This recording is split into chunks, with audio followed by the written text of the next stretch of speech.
il est fait mention dans Exode 25, 5 du bois de Chittim. Le bois de Chittim était partout dans le tabernacle.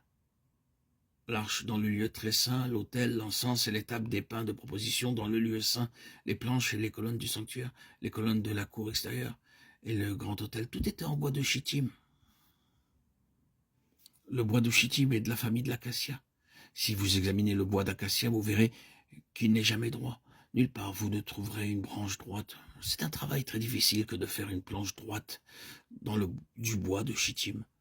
Cependant, toutes les planches du tabernacle étaient droites. Ce qui était courbé fut rendu droit. Comment cela s'est-il produit? Le bois de Chittim utilisé dans le tabernacle était de l'acacia noire qui pousse uniquement dans les contrées désertiques d'Arabie.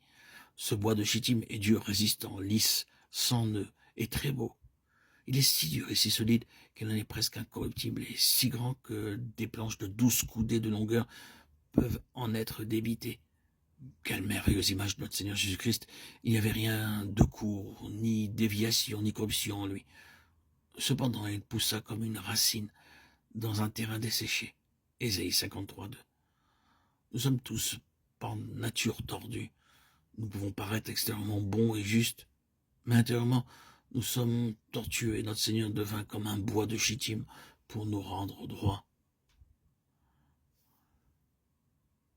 Bien que vous puissiez être une fille ou un garçon intelligent, Dieu sait que vous êtes tordu. Nous avons tous quelques perversités en nous. Aussi, notre Seigneur devint comme le bois de Chittim pour nous rendre droits, parce que sans lui, cela est impossible. Lui seul peut nous redresser. Un homme peut-il vous rendre droit? Cela semble impossible, n'est-ce pas? Mais loué soit Dieu. Ce qui est tordu sera rendu droit. Ésaïe 44. Notre Seigneur Jésus peut nous rendre droit en lui. C'est pourquoi il souhaite travailler en nous. Le bois de Chittim tire son origine d'un arbre de la famille de l'acacia. C'est le bois le plus commun qui peut être trouvé dans toutes les parties du monde. Que vous alliez au nord ou au sud des Indes ou dans n'importe quelle partie chaude du monde, vous trouverez en abondance du bois d'acacia et du bois de Chittim. Pourtant, il est très peu utilisé, sinon comme bois de chauffage. Le Seigneur Jésus, le Seigneur de gloire, revêtit la forme d'un homme commun. Il n'est pas né dans un palais royal, il est né dans une étable, fut déposé dans une mangeoire et élevé comme une très humble personne. Il ne vint pas dans le monde en grande pompe et avec la splendeur terrestre comme un homme ordinaire. Il vint et vécut parmi les gens les plus pauvres. Lorsqu'il parlait, il le faisait avec autorité. Marc 1, 22, Jean 7, 46.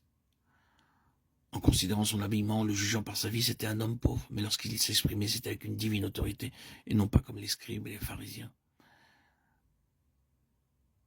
Le Seigneur Jésus-Christ ne vint pas pour se montrer extérieurement, il vint comme le bois de Chittim ordinaire, commun, de telle manière qu'un homme, quel que soit son pays ou son éducation, puisse dire « Il est mon Seigneur, mon Sauveur, mon ami ».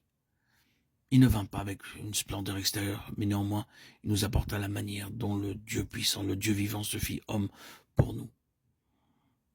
Philippiens 2, 5, 9. Et le bois de Chittim nous parle de cette manière. Notre Seigneur savait ce que signifiait être pauvre. Il savait ce que signifiait aller sans nourriture. Il savait ce que signifiait aller dormir en plein air sous les arbres ou dans les montagnes. Il savait ce que signifiait être haï par ses propres frères. Il savait ce que signifiait être rejeté par ses propres amis. Il savait ce que signifiait être injurié, accusé faussement. Il savait ce que signifiait être appelé Belzéboul, le prince des démons. Il savait parce qu'il a dû être rendu semblable en toutes choses à ses frères afin d'affronter pour eux la tentation, l'épreuve. C'est pourquoi nous pouvons lui dire dans nos chagrins, car du fait qu'il a souffert lui-même et qu'il a été tenté, il peut secourir ceux qui sont tentés. Hébreux 2, 17, 18. Frères et sœurs en Christ, bien-aimés, chers amis auditeurs, auditrices, remercions notre Dieu Tout-Puissant, Christ, Jésus, pour la leçon du bois de Chittim.